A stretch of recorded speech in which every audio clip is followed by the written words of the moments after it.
Shir should be a shmira for Menachem Mendel ben Eta Rezo and Itai ben Karmi, who are soldiers fighting on the front lines, as well as Rafu Shlema for Avraham Nechemi ben Berena. And my wife needs a Rafu Shlema, Yafa Bas Nechuma Leah. Zrat Hashem. Back in with Rav Masan Zol and Rabbeinu Zol, and our piece in Choshen, Mishpat, Nichalos, Halachah Dalet, Oz Vav. Oz Vav is short. We'll try to do the best we can to translate it and give it over, and then we'll go weiter to Ozayin, Zvat Hashem. It says like this. All right, so Hagdama into this is that when the father is nifter, so then there are two types of possessions. There's possessions that are like an estate, it's right here, and then there are possessions that are like dividends of a stock, which are not in a person's possession per se. Not realized. Yeah, exactly. Ve'al kain, and therefore, ein habechor noitel barui kiv muchzak. So the Bechor doesn't take the Ru'ui like the Muchzach, i.e., he doesn't have a hold in that on those possessions which are to come to him, but are not readily accessible at the time of the father's patira. Ki kisha hashefa Ru'ui lavo adayin lo nigmar akeli b'shleimes the ikar milas ha-Bechor hu b'muchzach. Okay, because when the shefa is Ro'i, it's not yet here, because still what happens is the Keli needs to be B'Shleimus. So therefore, if the Keli is not B'Shleimus, then there's no Shefa, which is why then there's no Shefa, because the Keli is not B'Shleimus. So the Ikar Milos, the whole Milo of the Bechor, as we saw, was that he's Muchzak, because the idea of the Bechor is that the Keli is now Shalim, because now the Shefa could come down. Dahayidu, that is to say, Shefa should cover Nimshacha, that the Shefa was already drawn down, B'Shleimus Lamata, drawn down completely below, Al Yedei, Shleimus Akeli, Ad Shenischasa Atzlo B'Shleimus. Ki Milos Hashlemus Akili Anal Yesh LeBechor Chelik Yosa Keneged Kol Echad V'Echad V'Kanal. Because with the shleimus, that's the whole advantage of the Bechor is that he's being mashlim the keli, and therefore he has a chelik in that more than everyone else, more than the other kids, so to speak, more than the other tefillas, right? Because you have your first tefillah, which is the Bechor, which is now you created that keli through your tefillah, and now the shefa comes down, because that was the greatest expression of these two inyanim concerning the avodas of tefillah, praising Hashem and asking for your needs. These are the things that are helping create the keli, i.e. the tefillah that is so to speak a perfect tefillah. And then he as well has that amuna that's mashlam to tefillah, right? He believes that Hashem runs everything, and he also believes in himself. He believes that his tefillahs are being heard by Hashem, and therefore he's the one that's making the initial kli for the shefa to come down. Aval kishroi lova adayin lo nigmar keli ein lebechor mai labo klal. Alkein ein no tabo pishnayim klal. Welcome. So I'm thinking. So the mochzak is the inheritance that the Bechor can receive, the one that's in is the tefillah that was answered. Yes, exactly. Boom. It was the tefillah that was answered, and that's what made him the yeah, Bechor. Exactly. So that's what made him the Bechor. That's what made him So how do you know the keli was b'shalem? Because the tefillah got answered. So that's exactly it. That's why it's musak. It's there. It's not coming to him. It's interesting. He already achieved because it. By the Bechor, he gets the muchzak because he's the Bechor. But over here, he's the Bechor because it's muchzak. Yeah. Muchzak, yeah. So. Okay. Like simply, that's like I think what we're saying. Simply, right? Because it's still. Right. I think it's like complicated exactly what he is conveying here, and we'd have to review it probably 101 times for it to really be like concretized. Right, that's simplifying what we're trying. But for good for us over here just to see. Now, to just move on. Yeah, exactly. We won't dwell on it. Good. We listened to the first part, so I don't have to repeat everything right away. That part I was like, okay, hopefully Hashem, this will come out the way it needs to come out. Here we go. V'yal kain, timsa, berov hatafilos, and therefore, right, beginning of Zion, where it's found that the majority of our tefillos, shemaschilim l'sape b'shivcho, shamakom. First, we begin by praising Hashem. Ma shekaver pa'alu avosena b'tfilasam. That already our forefathers, our avos, were able to have prayers that had effect and they were answered. Kamoshakavsu, as it says in Tehillim, in Mem Daled, Psukim Beis Tehei, Elokim Bazninu, Shaman V'chule, Paul Pa'alta, B'mehem, B'mei Kedem V'chule, Ad Tzav Yeshua's Yaakov V'chule. And just so we have it in English, God, with our ears we have heard, our fathers have recounted to us the work that you wrought in their days and days of old. You with your own hand drove out nations, and you implanted them. You inflicted regimes and banished them, for not by their sword did they possess the land, nor did they own their arm, nor did their own arm help them, but by your right hand, your arm, and the light of your countenance, for you favored them. It is you who are my king, O God. Command the salvations of Yaakov. Okay, that's the pasuk from Tehillim. Hayinu, that is to say, Kamosha pa'alta b'yemei avosenu v'asista lahem nisim Yeshua's gedolos, just as you acted in the days of our forefathers, and you made for them nisim and great Yeshuas.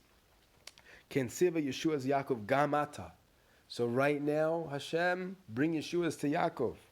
Gamata, also now. just like you did for them, our forefathers, do it for us. V'chein badchu vat faltemu, and just as we or as they had confidence in you and you rescue them,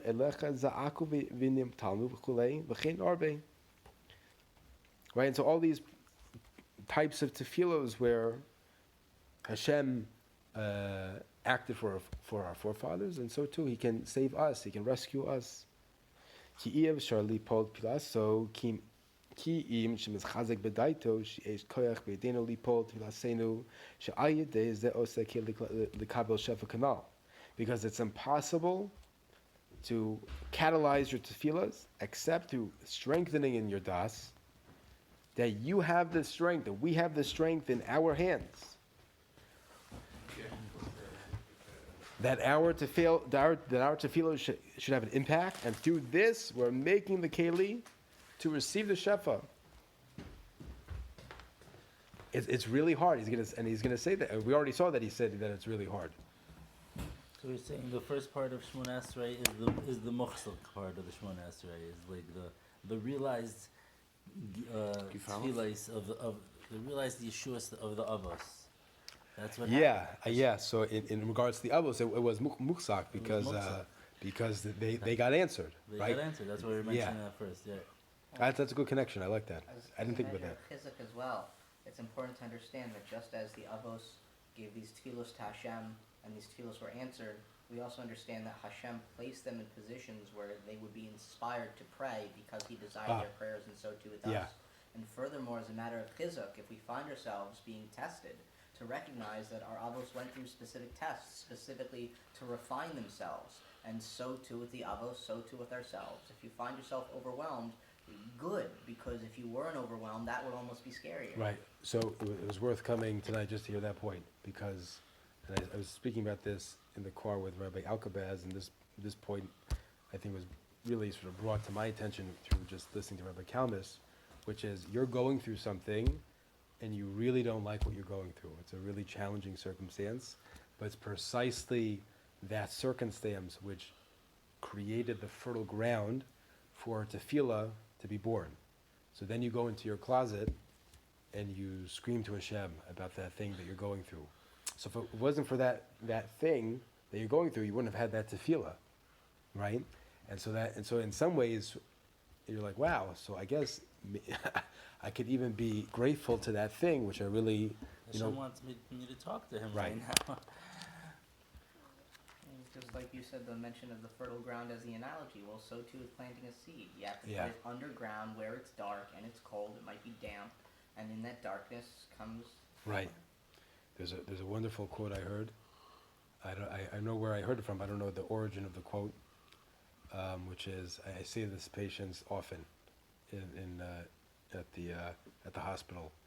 I usually end with this quote from when I do a nursing group, which is they thought that they could bury us, but they didn't know that we were seeds. They thought that they could bury us, but they didn't know that we were seeds. And the seeds is such a powerful metaphor because you think the seed is dying. And not only is it not dying, but it's making way for something even more profound to emerge. Right? Something, a beautiful tree, a beautiful flower. Pick your green of choice that you want to be. A strong oak tree. And one of the nikudas I make over there, and I use it in the context, I actually will reference Viktor Frankl. Really, I think I maybe mentioned in the previous class this idea, but it's really based in Kabbalah, as I understand it, from Joy Rosenfeld, who brings it from Rabin, I forget which, the Tzaddikim. The idea is about Hashem's perfection, and that if Hashem is perfect, so why does He need us? But there's an idea in Kabbalah called the additional adornment, which is in order for infinity to truly be infinite, it has to be expressed in finitude. So that's us. That's all of reality. That, so to speak, the additional adornment is the fact that Hashem's infinity is able to be expressed in this crazy world that we're in through our avodah here, to ultimately to come back and to show that it's even more beautiful, so to speak. So the way I couch this in like in like a therapeutic sense is it's precisely the most difficult experiences which create the fertile ground for an even greater revelation of our potential than if we hadn't gone to that place to begin with. So that's my touch on that on like a personal level, or therapeutic Nachman level. also says in the back of Likutey Halachos that it's a concept of if Hashem is merciful, who is he merciful to? If Hashem is the king of all existence, well, what is the existence that Hashem is king of? If it was simply the Orient Sof without the Tzimtzum, without Right. us and our lowlier ways, even if it's of the angels who have a greater ability to perceive Hashem, well, the angels don't necessarily, quote unquote, need Hashem's rachamim because we created them with a level of perfection. It is only us who have been created down here in this place that appears to be so dark with all of these bilbulim. If he's saving, who is he saving? Right. If he's forgiving, well, then that means we have to make him upset for him to be mad and then forgive us. All of these things, not as if to say that we help to actualize Hashem, because again, Hashem is perfect. He doesn't need us, but we certainly are an extension. Right. Psh, beautiful. Here we go. We're in Oz Zion. I don't know, 12 lines down. Ach lefa'amim yechol habaldavar lehachlish daito. However, sometimes, as we're quite familiar with, we're going to be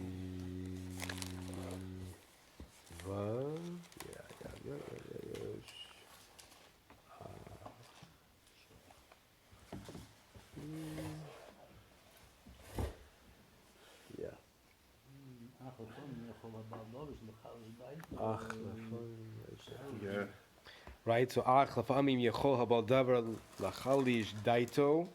Sometimes you're going to have the baldavar, which is Rav Noson's reference to the Yetzer Hara, if you will, Sitra Achra. He's going to weaken our das.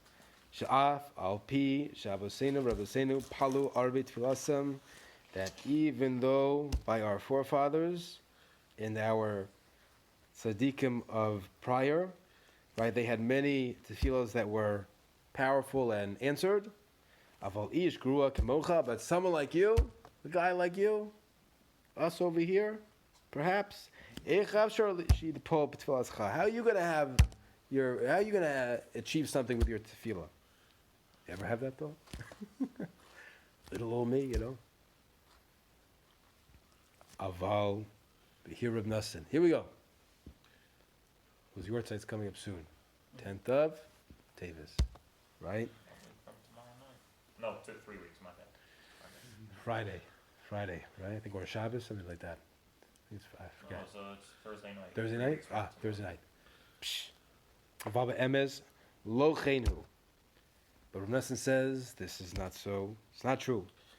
Ki Hashem yisbrach shemea tefilas kol peh.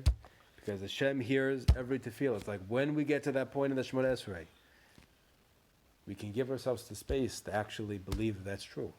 That Hashem is Shemea Tefillah. We can have that kavanah that even though I've gone through what I've gone through, I'm doing what I'm doing, and maybe I don't feel like the biggest tzaddik, nevertheless, Hashem hears me. So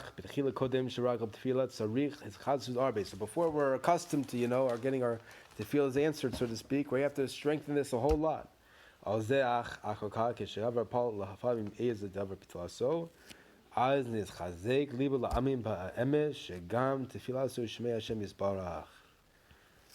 then we can be mechazik in our heart to believe that in truth that also Hashem is hearing us. Because already we saw from the Av. Yeah. That the Eibishter listened one time, as well as that the Simon that the Eibishter will listen again. Yeah, exactly. Yeah. So all right. So on the one hand, we have that. So part of the being mechazik b'emuna is that just as Hashem answered our forefathers, that He can answer us. But also, when finally we're sort of seeing that Hashem is answering our tefillahs as well, that right, that's the whole Indian of the Bechor, that's our firstborn tefillah. So that's going to be mechazik the other tefillahs as well. But until that time, it's going to demand a lot of chizuk, a lot of investment and not giving up. And I think it's worth getting right this second.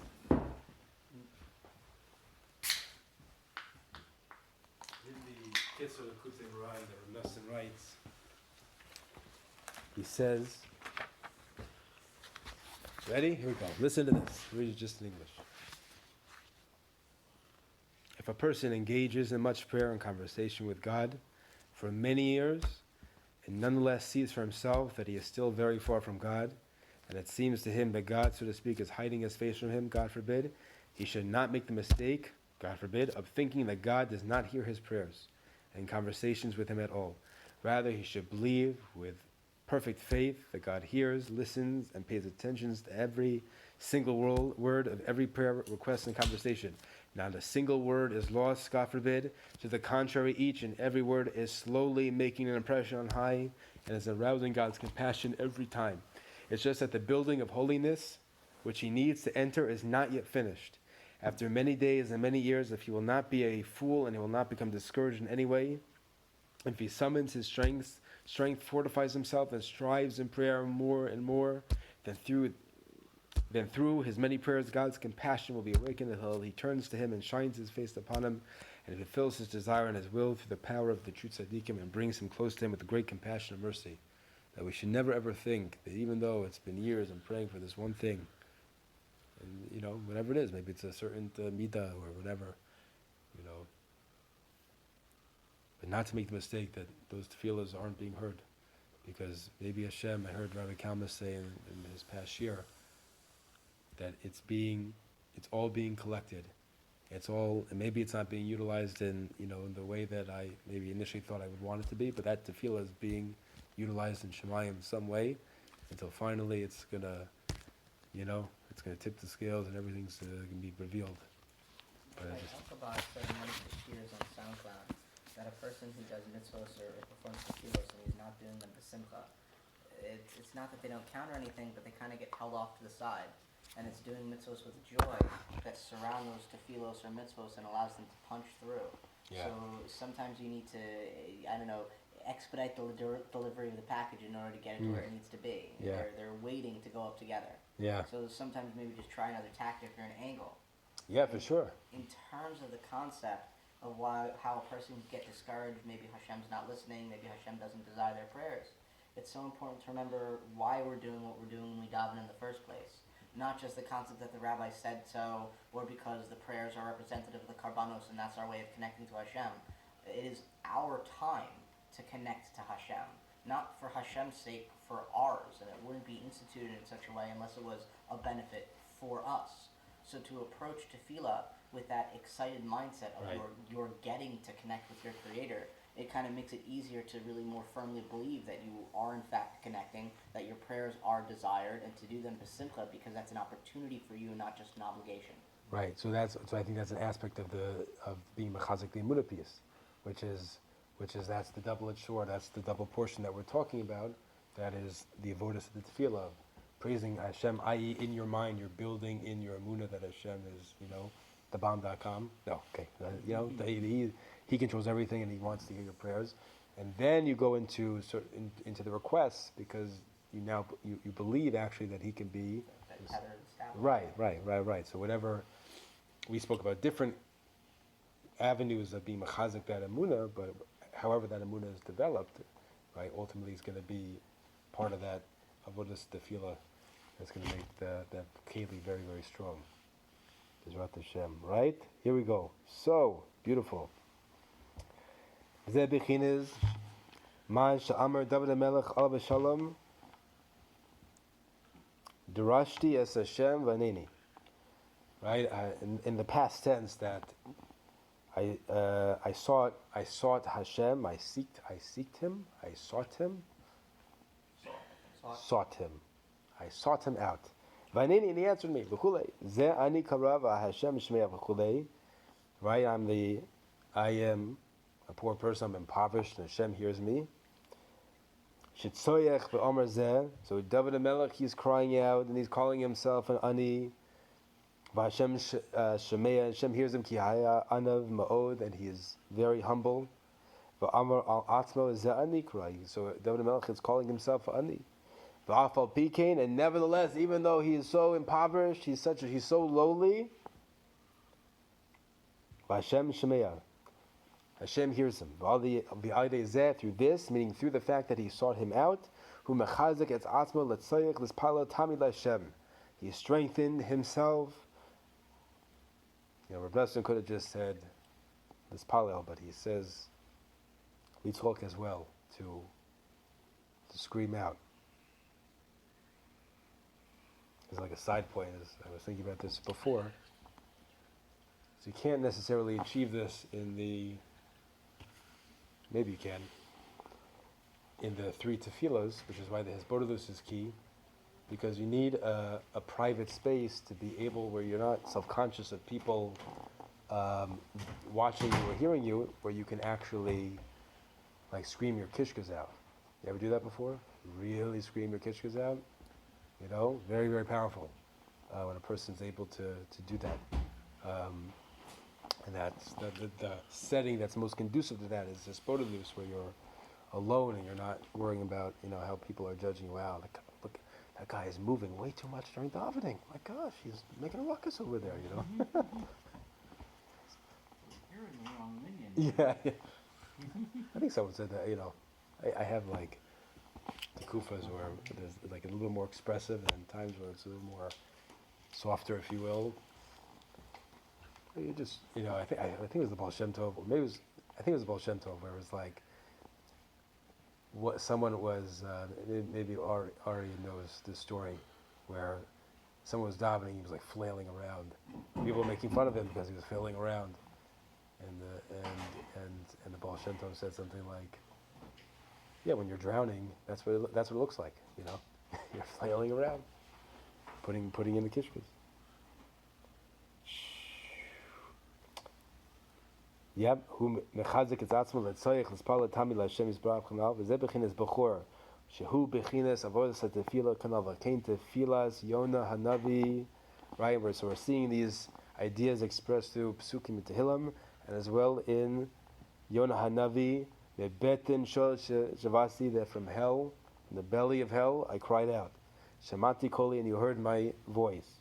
V'chule v'heiz atzev alay nafshi et Hashem zecharti v'tavo. All these psukim sort of demonstrating that even though I'm in hell, or I'm in this impoverished state, in the straits, right? Hashem is hearing me. Rav Nosson says like this, very powerful. V'sim libcha heitev lezeh ad shetanim ba'atzmecha v'tizchor b'chol pa'am kama pa'amim karasim mitzara el Hashem v'chulei v'ana v'ozcha v'yoshacha v'aydezen tizchaze gam ata v'tfila v'Hashem yoshiacha. Nosson says, and understand and pay attention to this very well, until you believe in yourself and you remember all the times that you called out when you're going through a tough time to Hashem, and He answered you, and He saved you. And through this, you can mechazik yourself as well right now in your tefillah. And Hashem's going to answer you.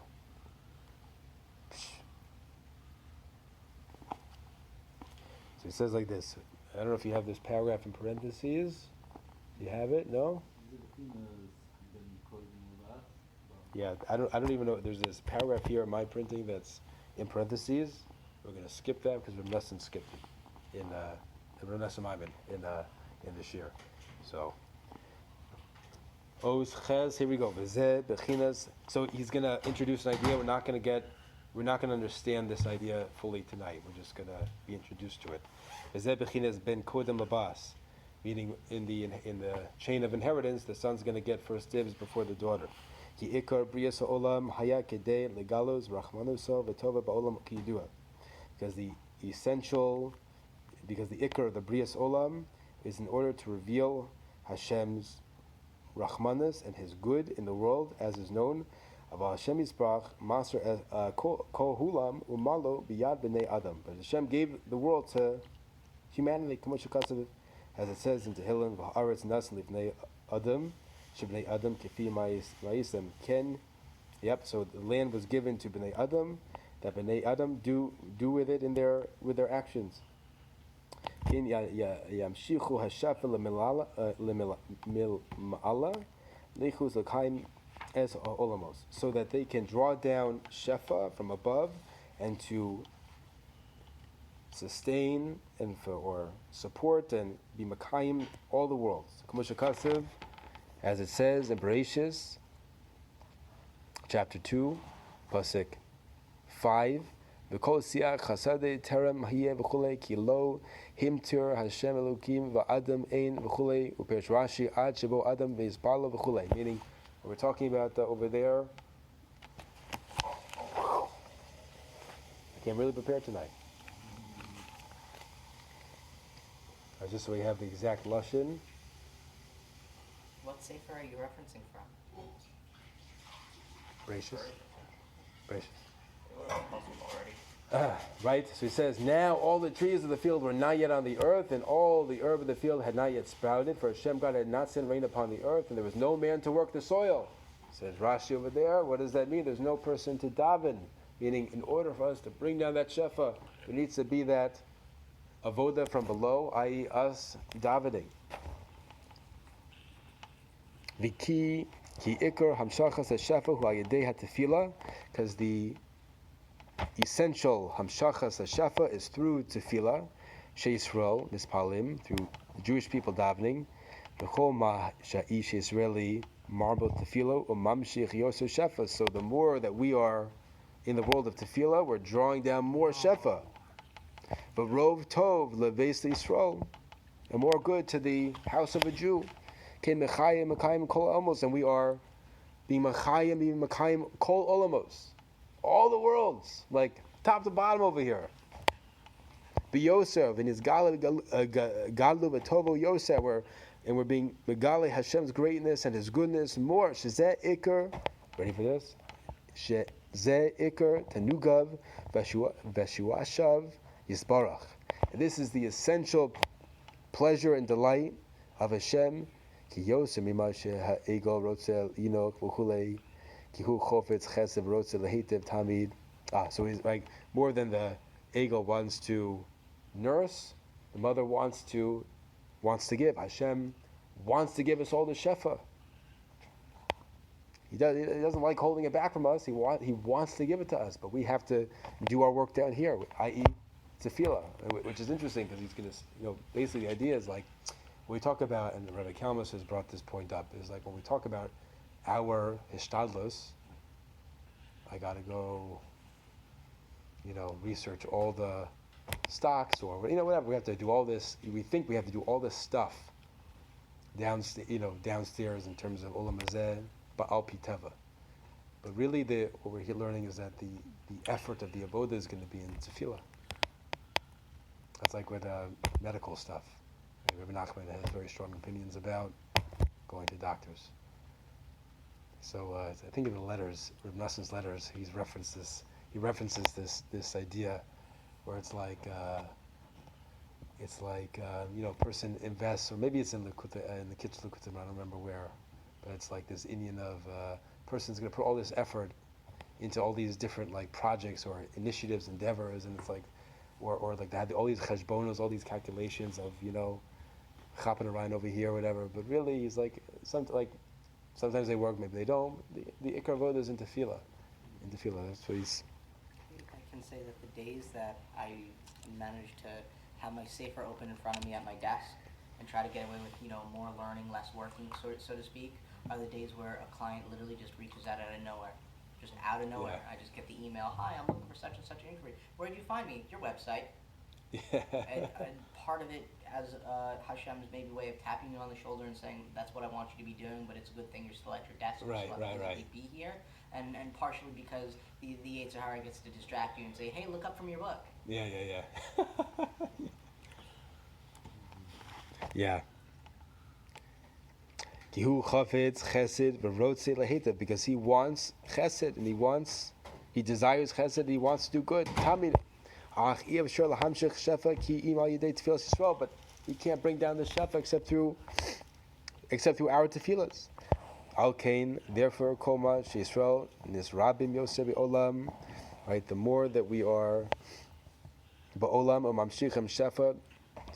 Therefore, the more that Klal Yisrael is being misrabim in the world, meaning davening more, Umamshichem shefa, they're drawing down shefa yoser. Yismalu b'toni yisbarach yoser. We're fulfilling Hashem's will. We're helping Hashem fulfill His will because He wants to give us good, and we're allowing Him to do that when we are in the world of tefillah.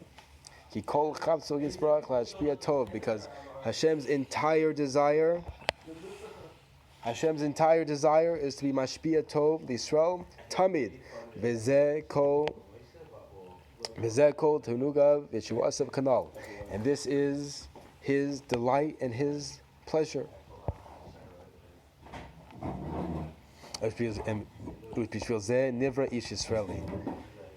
it's for this reason that a Jewish person was born, Kedei she osek b'Torah tefillah, to be osek in Torah and tefillah, yamshik shefa b'olam, and to draw down shefa in the world. She'alidei zeh nizgale elokus yisbarach, and through this he's being megale elokus in the world. Kamosha Kavsev, this pasuk in Tehillim, Elokim Yechaninu v'Yarchenu, Ya'ir Panav Yitanu Sela Ladas Be'eretz Darchecha, Komo Sheperish Rashi Sham, and Rashi says over there, Ya'ir Panav Laharos Panim Shuchakos Laseis Tal Umatar Hayinu Hamshachas Hashefa, Sha'adeh Zeh Ladas Be'eretz Darchecha V'chulei Yiducha V'chulei Ad V'yurcha Osa Kol Avsei Aretz V'chulei.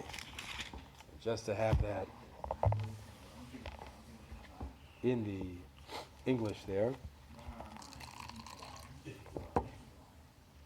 May God favor us and bless us. May He illuminate His countenance with us, to make known your way on earth among all the nations, your salvation. The peoples will acknowledge you, O God. The people will acknowledge you, all of them.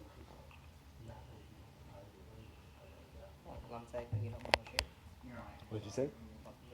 Oh, it's 67. Oh.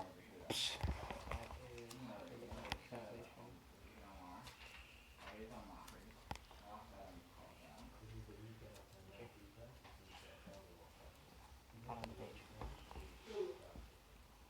Yeah, there she is. Yeah. The peoples will acknowledge you, O God. The people will acknowledge you, all of them. Rav Nassim Maimon says on this piece, over here, something very, it's like a chiddush. When you are davening for your needs, and Hashem answers you, or you say to Hashem in your tefillah, I have what I want, but regardless, it behooves you, Hashem, to answer my tefillah because it's going to show the whole world that you're in control. That sort of, we're talking about drawing down shefa. That the revelation of Hashem's shefa in the world is demonstrating His providence. So it's a good thing to daven for your needs, obviously, and also to daven for others as well. But it's not selfish to daven for your needs, because when that tefillah is answered, it's demonstrative of, it's emblematic of Hashem's presence, of His presence.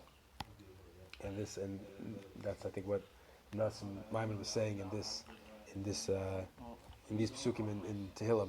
Certainly, this is something I think about a lot.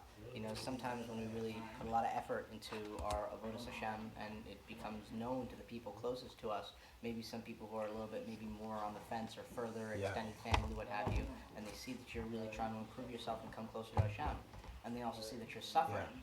Then they're going to say, well, if they're so close to Hashem, if they're doing so great, then why are they suffering like this? Not understanding that this world is the place for that, and we'd certainly rather the suffering go on this physical body rather than our souls, and that there's a level of kapara, there's a level of mission, that Hashem puts us in places where we're supposed to cry out for Him because He wants our prayers. But to the other people outside of us who don't have that level of amunah and understanding, that's like, well, if they're so close, then why are they suffering? So not even necessarily to daven for yourself, but to daven that it not be a chil Hashem, that your prayers not be answered, because if you are successful, other people who measure success by physicality need to see that for them to have an awareness and understanding that Hashem is the one who controls the world, because they don't think of it as Olam Hazeh and Olam Haba. So that's exactly the point. I think exactly what he's trying to say over here. It's like when the story about Rabbi Kalmas when his cousin went into a coma and he davened his guts out, and basically put his Judaism on the line and said, I'm not leaving this room until you wake him up. And that's when that's when there were signs of life with his cousin, basically. And his cousin did come out of that coma. You heard the story? Yeah. How you meant to write it? Yeah. It's like a crazy story, but like you're like you hear that, and you're like, Hashem's real. You know, this is real, and that's exactly Nikuda. That he had his bechor, so to speak. That, and I'm sure that was machazik, right? Just as we learned all of his other tefillas going forward, because he saw a really, really clear revelation. So we'll pause here. Bezat Hashem. He says that. Do you want him to stay here? I want to make sure that